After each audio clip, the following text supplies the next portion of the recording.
Épictète a compris que la plupart de nos souffrances viennent de la façon dont nous percevons les situations, et non des situations elles-mêmes. C'est une réalité que nous oublions souvent. Nous avons tendance à croire que nos réactions aux injustices ou aux mauvaises actions des autres sont automatiques, comme si nous étions programmés pour ressentir une certaine émotion. Mais si la situation seule causait notre souffrance, sans prendre en compte notre interprétation, tout le monde réagirait de la même manière dans des circonstances similaires. Or, ce n'est pas le cas. Épictète, né esclave et devenu l'un des plus grands philosophes stoïciens, nous a enseigné que, bien que nous ne puissions pas contrôler les actions des autres, nous pouvons choisir notre réaction. Nous avons le pouvoir de décider comment répondre à chaque situation que nous rencontrons. Au XXe siècle, la psychologie cognitive, grâce aux travaux d'Aaron Beck et d'Albert Ellis, a adopté cette même notion d'Épictète. Dans cette vidéo, nous discuterons de la manière dont nous pouvons changer notre interprétation et notre réaction face aux événements. Cette approche, inspirée du stoïcisme, offre un soutien pour affronter les obstacles de la vie et surmonter les frustrations. Nous utiliserons des exemples pratiques, des stratégies novatrices et des outils mentaux pour nous aider dans ce processus. D'abord, je tiens à partager une nouvelle incroyable. Nous avons atteint 8000 abonnés sur la chaîne. En lisant vos histoires dans les commentaires, il est clair que les enseignements stoïciens font vraiment une différence pour ceux qui s'engagent à les pratiquer. Merci beaucoup de votre soutien. Ne rompez pas cette chaîne de connaissances. Abonnez-vous, aimez et partagez cette vidéo avec votre famille. Créons la plus grande communauté stoïcienne et diffusons ce savoir partout. Alors aujourd'hui, je vous invite à commenter la ville ou le pays d'où vous nous écoutez. Maintenant, continuons. Épictète nous enseigne l'importance de distinguer entre des désirs sains et des exigences irréalistes et irrationnelles.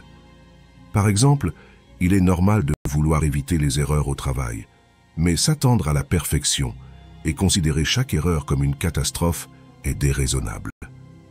De même, il est naturel de ne pas vouloir être traité injustement ou moqué, mais croire que cela ne devrait jamais arriver ou que ceux qui nous traitent mal sont entièrement mauvais est irréaliste. Il est aussi normal de ne pas aimer être malade, mais penser que l'on ne devrait jamais tomber malade ou que l'on ne peut pas supporter l'inconfort d'une grippe est excessif et nous rend fragiles. Avoir des attentes réalistes et positives concernant les personnes et les situations nous aide à grandir et à rester motivés. Il est crucial de savoir différencier entre avoir des objectifs réalisables et attendre trop, ce qui est irréaliste. Des objectifs réalistes nous encouragent à faire plus et à nous améliorer, tandis qu'attendre l'impossible nous mène à la frustration et à la déception, car nos attentes ne correspondent pas à la réalité. Des attentes démesurées peuvent nuire à notre bien-être émotionnel et à nos relations, en nous faisant placer toutes nos espérances sur des éléments hors de notre contrôle. Plutôt que de chercher la perfection en nous-mêmes et chez les autres, il est préférable d'accepter les erreurs et de faire preuve de flexibilité. Comprendre que tout le monde a des limites et des imperfections nous aide à ajuster nos attentes de manière plus réaliste, ce qui apporte plus de bonheur à long terme et améliore nos relations avec les autres. Des croyances irrationnelles peuvent nous conduire à des réactions exagérées ou à des émotions négatives intenses, comme la panique ou la dépression face à des erreurs au travail, une colère excessive face aux injustices, ou une grande offense lorsque nous nous sentons traités différemment. Ces attentes sont basées sur une compréhension déformée du monde, contrairement à la sagesse stoïcienne qui prône l'acceptation des choses telles qu'elles sont. Dans la vision stoïcienne, le progrès se fait par la raison. Certains peuvent penser qu'être entièrement rationnel nous rend froid, indifférent ou distant. Cependant, être rationnel ne signifie pas nier nos émotions ou nos passions. Il s'agit plutôt d'éviter les émotions nuisibles ou excessives, comme la peur paralysante ou la colère incontrôlée, tout en conservant notre capacité à aimer profondément et à ressentir intensément. Être rationnel signifie gérer nos émotions de manière équilibrée et appropriée aux situations, réduisant les souffrances inutiles et améliorant notre bien-être. En évaluant notre développement en tant que société, nous constatons que nous avons progressé technologiquement bien plus que dans la compréhension et la gestion des émotions. De nos jours, il est facile d'acheter un téléphone portable ultra moderne avec une carte de crédit, quelque chose à la portée de presque tout le monde. Cependant, nous n'apprenons pas autant à contrôler la colère, à gérer nos attentes et nos désirs, ou à faire face aux sentiments et aux émotions intenses qui nous contrôlent souvent. Il existe essentiellement 3 approches courantes pour faire face aux émotions. Utiliser des tranquillisants, pratiquer des exercices de relaxation, comme les techniques de respiration, la danse et le yoga, et utiliser la pensée positive pour induire le calme, en imaginant des scénarios paisibles ou en cultivant des pensées relaxantes. Les tranquillisants et l'exercice physique peuvent offrir un soulagement immédiat, mais ils se concentrent souvent davantage sur le physique plutôt que sur les croyances ou les schémas de pensée qui guident réellement nos émotions. Ils peuvent nous aider à nous échapper momentanément, mais ils apportent rarement un changement permanent, car ils ne confrontent pas les pensées négatives profondément enracinées, comme la prédiction de catastrophes ou l'autocritique excessive. Sénèque, l'un des hommes les plus influents de son époque en tant que philosophe, homme politique et dramaturge, soutenait que la philosophie a un pouvoir énorme pour nous aider à faire face aux défis de la vie. Il a enseigné que la façon dont nous pensons et percevons le monde à travers la philosophie peut renforcer notre capacité à faire face aux obstacles et aux imprévus posés par le destin. Pour obtenir une amélioration réelle et durable dans nos vies, Sénèque a suggéré que nous devrions affiner notre façon d'interpréter nos expériences, en modifiant profondément nos croyances et attitudes. Par exemple, une personne peut aimer son travail en général, mais ne pas être satisfaite de certaines parties spécifiques. Imaginez un professeur de maternelle qui aime enseigner aux enfants, enseigner l'alphabétisation et l'enseignement, mais déteste écrire dans les journaux intimes quotidiennement et préparer des rapports sur les performances des élèves. Elle aime être professeure, mais il y a des obligations quotidiennes qu'elle déteste et qu'elle doit remplir.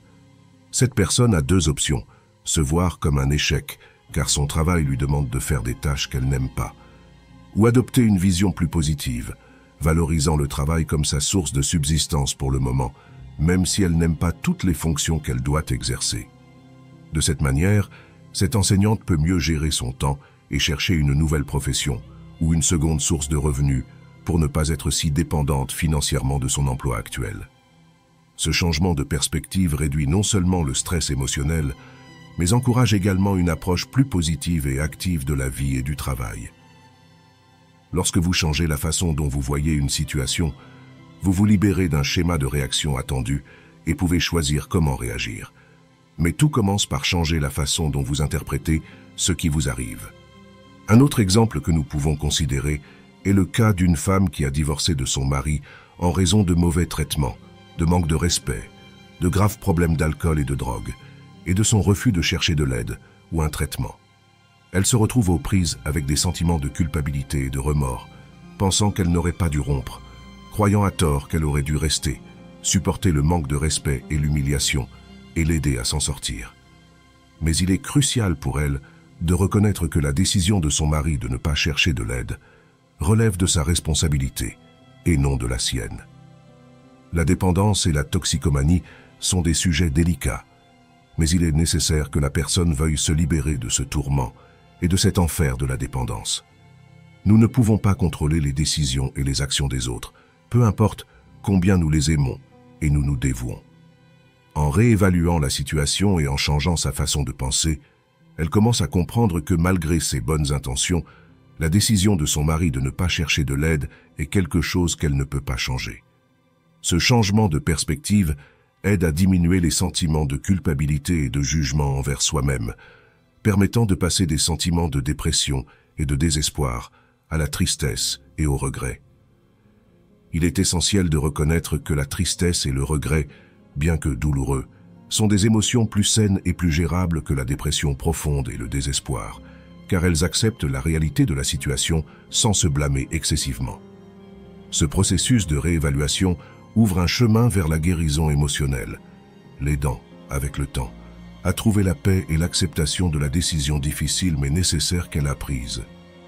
Cet exemple montre l'importance de comprendre ce qui est et n'est pas sous notre contrôle, une idée centrale dans la philosophie stoïcienne. Penser, c'est se parler à soi-même, et on peut le faire à travers des images, des symboles ou d'autres processus qui vont au-delà des mots.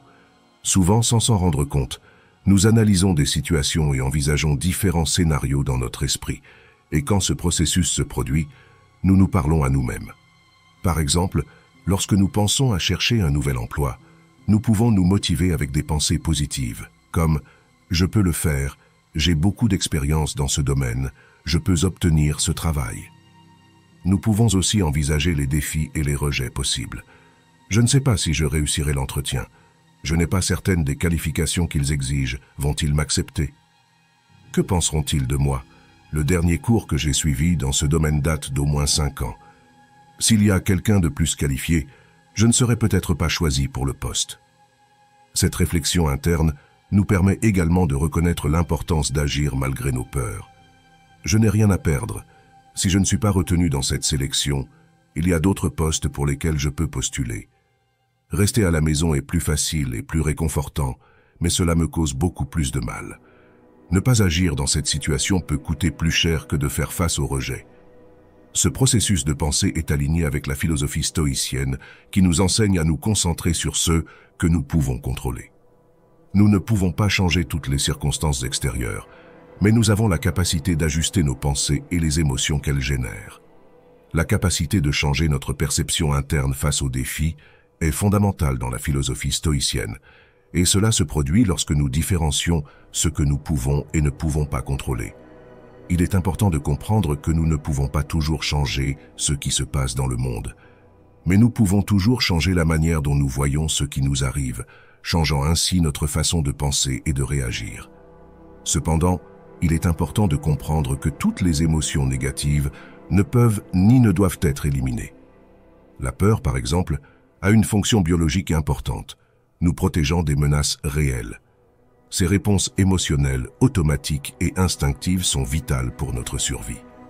Imaginez que vous vouliez vivre sans avoir peur de quoi que ce soit. Agir ainsi ferait de vous une personne complètement imprudente, par exemple, en vous arrêtant à tous les feux de signalisation tôt le matin avec les vitres de la voiture ouvertes, ou en vous promenant tôt le matin dans des endroits connus pour être dangereux. Vous mettriez votre sécurité en danger inutilement et deviendriez une cible facile pour les criminels. Chaque émotion a sa fonction. Le problème est lorsqu'elles surgissent et nous dominent dans des contextes inappropriés. La peur, dans ce contexte, agit comme un avertissement naturel qui nous aide à éviter les décisions qui nous mettent en danger. L'objectif n'est pas d'éliminer toutes les émotions négatives, ceux qui nous rendraient moins humains et nous priveraient d'expériences importantes pour notre bien-être et notre croissance. L'accent doit être mis sur la gestion de ces émotions négatives qui, sans être liées à une menace réelle, sabotent et nuisent à nos efforts et à nos projets de vie. Imaginons une mère qui se soucie excessivement de l'avenir amoureux de son enfant, ce qui montre très bien à quel point il est facile de se perdre dans des angoisses et des suppositions infondées. Cette mère commence à imaginer des scénarios où son fils, en commençant à sortir ou à se marier, pourrait cesser de lui rendre visite le dimanche. Ou pire, si sa future belle-fille ne l'aimait pas ou essayait d'empêcher ses visites. Ces questions reflètent des peurs qui, bien que compréhensibles, sont basées sur des situations hypothétiques qui pourraient ne jamais arriver. Comme le rappelle Sénèque, nous souffrons plus dans l'imagination que dans la réalité. Cela souligne l'importance de ne pas laisser les pensées négatives excessives dominer nos esprits. En d'autres termes, nous devons d'abord éliminer les pensées hypothétiques, qu'elles concernent des situations, des disputes, des trahisons ou tout type de drame que notre esprit invente souvent. Si vous avez déjà été dans une situation difficile, vous avez probablement expérimenté cette discussion mentale où vous répétez différentes réponses que vous pourriez donner, imaginez comment vous pourriez les dire et planifiez quoi faire si l'autre personne répond d'une certaine manière. Cette inquiétude constante affecte notre bien-être émotionnel, nous fait porter une charge émotionnelle inutile, nous obligeant à gérer la colère et l'indignation, et nous préparant à attaquer pour quelque chose qui se passe uniquement dans notre tête. En d'autres termes, nous sommes exactement comme Sénèque nous l'a dit, souffrir plus dans l'imagination que dans la réalité. Et cela peut également mettre une pression inutile sur les relations avec ceux que nous aimons. Au lieu de se concentrer sur ceux qui pourraient mal tourner dans le futur, il est préférable et plus sain de trouver un équilibre entre ce que nous ressentons et ce que nous pensons. De cette manière, nous sommes capables de faire face aux défis de la vie de manière plus positive et efficace, en maintenant un point de vue équilibré qui valorise le présent, sans s'inquiéter excessivement de ce qui est à venir. Les pensées improductives ou irrationnelles sont comme des chaînes que nous créons pour nous-mêmes, nous gardant piégés dans des croyances qui limitent notre capacité à réagir sainement aux situations de la vie. Ces schémas de pensée peuvent déformer nos émotions de manière qui ne correspond pas à la réalité.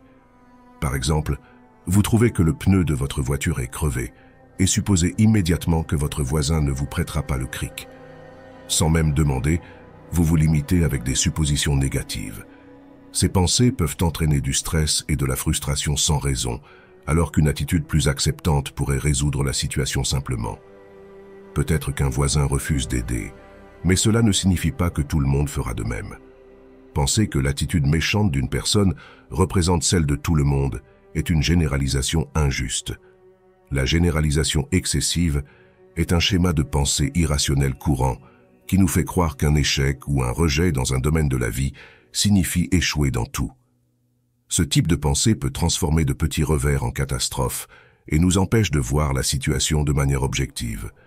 Reconnaître et remettre en question ces croyances irrationnelles nous permet de voir les situations plus clairement et d'y répondre plus simplement.